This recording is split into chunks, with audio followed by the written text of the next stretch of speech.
Kawawa naman. Talagang kawawang-kawawa yan. Hindi niya malaman kung paano niya ipagtatanggol. Samantala sa iba pang balita ito, ipinagtanggol ng Malacanang ang lalong pagbagsak ng net satisfaction rating ni Pangulong Ferdinand Marcos Jr.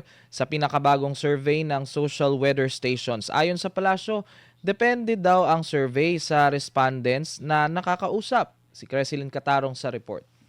Sumadsad sa pinakamababa ang net satisfaction rating ni Pangulong Ferdinand Marcos Jr. noong Marso. Batay sa survey ng Social Weather Stations o SWS na isinagawa noong March 2026, bumagsak sa minus 15% ang net satisfaction rating ng Pangulo. Ito na ang pinakamababang rating na kanyang nakuha at ikinategorya bilang poor o mahina. Sa press briefing sa Tokyo, Japan, natanong si Presidential Communications Undersecretary Claire Castro kung bothered ba ang Pangulo sa resulta ng naturang survey. Sagot niya, may iba pang survey na nagpapakitang mataas pa rin ang tiwala ng publiko kay Marcos. Marami pong mga survey firms naglalabas ng kanilang mga resulta. Iba't ibang mga respondents ang kanilang nakakapanayam. Nung nakaraan lamang po sa Boses ng Bayan ng OCTA, lumalabas po na ang Pangulo, si Pangulong Marcos Jr., ay tinagurian o binanggit na highest rated among the top 4 officials in a nationwide survey. Dagdag pa ni Castro, posibleng ang ilan sa mga respondent ng SWS survey ay kabilang sa mga hindi pa direktang nakararamdam ng tulong mula sa pamahalaan. Sa ating pagkakatingin, depende nga po yan sa mga respondents na nakakausap. So naniniwala po tayo na nararamdaman ng ibang mga kababayan natin ang ginagawa ng gobyerno. Nakakataon lamang po siguro ang nakakausap ay mga taong hindi pa nahatiran o hindi pa naramdaman ang tulong ng gobyerno. Sa kabila nito, sinabi ni Castro na makatutulong din ang lumabas na SWS survey upang mas pagbutihin pa ng Pangulo ang pagtatrabaho at pagbibigay ng serbisyo sa mga mamamayan. Binigyang diin ng palasyo na nananatiling nakatuon si Marcos sa pamamahala, partikular sa patuloy na pamamahagi ng ayuda lalo na sa mga naapektuhan ng krisis sa Middle East. Ano mang numero yan, tumaas, bumaba, patuloy ang Pangulo sa pagtatrabaho at pagbibigay ng good governance. Kasalukuyang nasa Tokyo, Japan si PBBM para sa kanyang 4 na araw na state visit. Para sa Diyos at sa Pilipinas kong mahal, ito si Cresilyn Catarong, SMNI News. Iyan po, Attorney Sal. Ano pong reaksyon nyo sa pahayag ni Yussi Claire? Kawawa naman. Talagang kawawang-kawawa yan. Hindi niya malaman kung paano niya ipagtatanggol.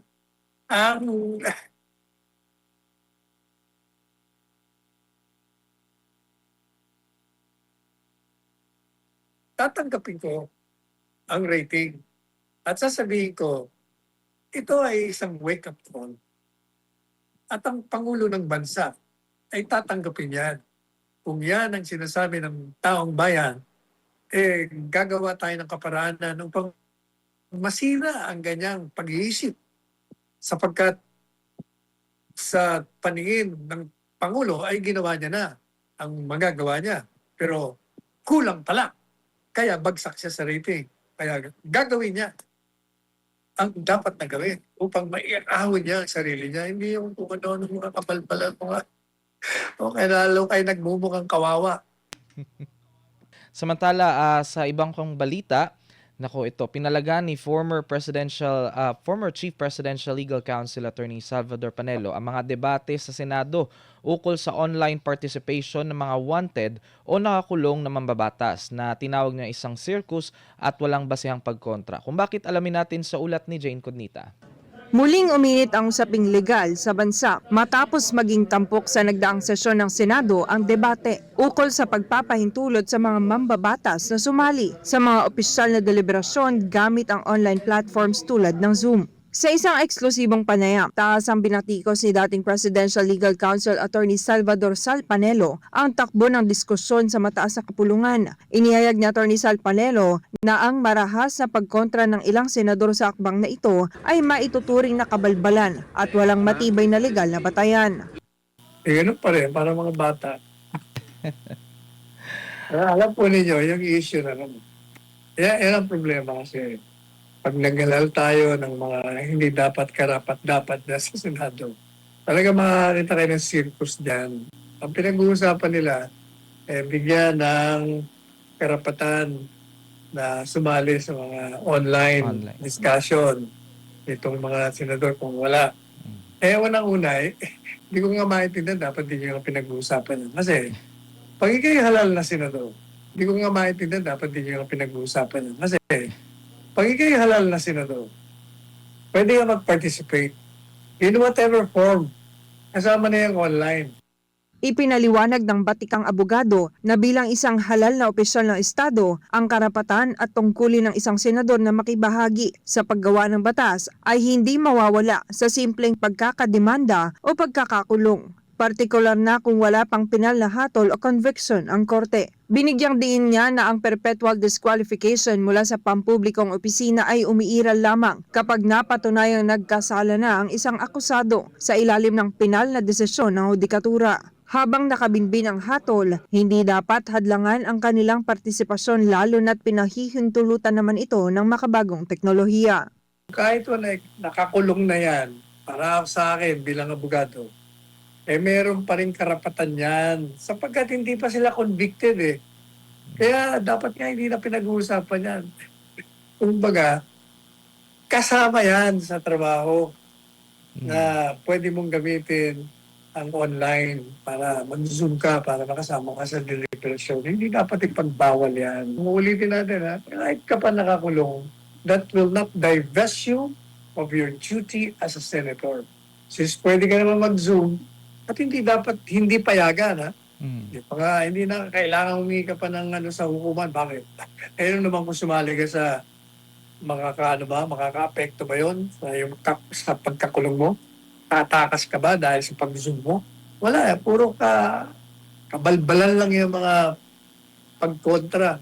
Sa kabila ng kanyang pagkadismaya sa kasalukuyang sitwasyon sa Senado, nagpahayag naman ng pag-asa si Atty. Panelo para sa hinaharap ng politika sa bansa. Binigyang diin din niya ang huling datos mula sa research survey na nagpapakita na binubuo na ng 53% ng mga Gen Z at Millennial ang kabuang bilang ng mga botanteng Pilipino. Ayon sa kanya, ang pag-usbong ng isang mas edukadong sektor sa elektorado ang magiging susi upang mapataas ang kalidad ng mga susunod na ihahalal na pinuno sa bansa. Ito si Jane Cudnita, News Citizen Correspondent, nag-uulat para sa Diyos at sa Pilipinas nating mahal. Ayan po, Atty. Sal. Any other comment po sa naging ulat? I-expand natin yung reason kung bakit hindi niya dapat ipagbawal. Hindi totoo na para kibato lang yan dahil sa kanyang sitwasyon. Kayong mga senador, merong mga pagkakataon na kayo ay hindi makaka-attend ng session. May sakit. Baka bigla kang inopera, na aksidente, o nasa abroad ka, may importante ka, hindi pa pwedeng hindi pumunta. Madalit sabi, there are times when you will be absenting yourselves in the Senate. And that should not deprive you from participating. Hindi dahil po absent ka, hindi ka na po pwede mag-participate. Meron na tayong high-tech ay Zoom na. Tapos sabihin, hindi naman ang pandemic, hindi. Alam mo yung mga gumagamit yan, hindi ginagamit yung sentido mo. Yung pandemic, kaya yun, pinayagan yung Zoom. Kasi nga, hindi ka makakapunta dahil merong banta sa buhay mo. Pareho din yan. Kung hindi ka makakapunta dahil may sakit ka, hindi ganun din yun. Hindi ka makakapunta dahil nasa abroad ka at meron hindi po pwedeng hindi mo puntahan. Halimbawa, kung graduation ng anak mo sa Amerika, o kaya may sakit yung kamag-anak mo doon, o kaya merong